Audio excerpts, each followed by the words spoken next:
Hello, YouTube. I'm Vince White. I'm an employment attorney, and I'm back. I'm back from traveling. And we have a lot of questions on the channel, so we're going to get right to those questions. I'm going to try to answer one per day until I'm all caught up.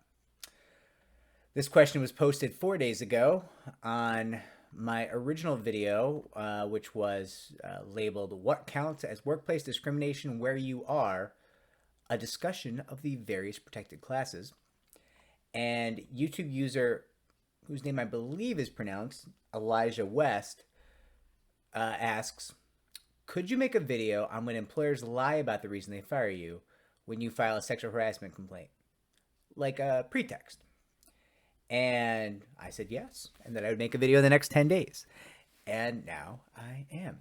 Okay, so the main thing to remember here is if you've complained of sexual harassment, you've engaged in a protected activity.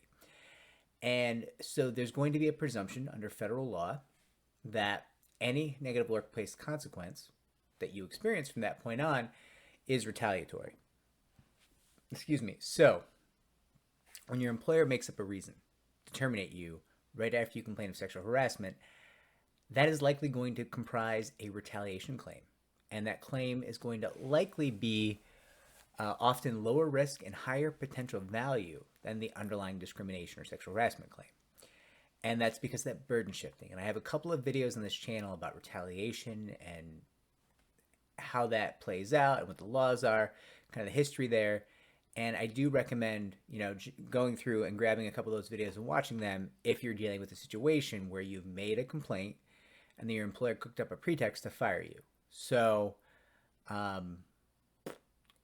the summary, the quickest answer is, if you complain of sexual harassment and then your employer cooked up a reason to fire you, there's a solid chance you have a claim. And you should absolutely be speaking to an employment attorney because you might want to know your rights and how to get out ahead of that claim and maximize the value of that claim and lower the risk in that claim and all the good things you can do with the helping hand of an experienced employment attorney, right? I hope, Elijah West, that this video is responsive and that answered your question. If it was not, let me know.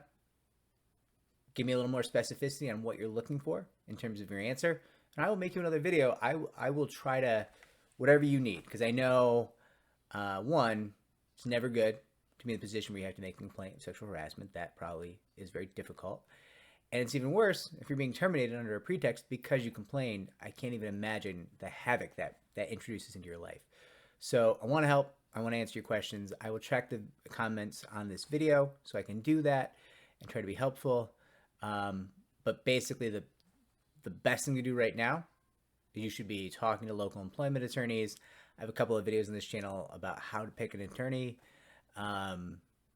what to look for in an attorney, how to go about finding local options.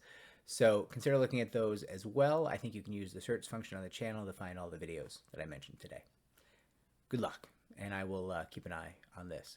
Oh, I can't leave without saying first, if this video is helpful, please consider liking and subscribing. It does help me to help more people just like you. Take care.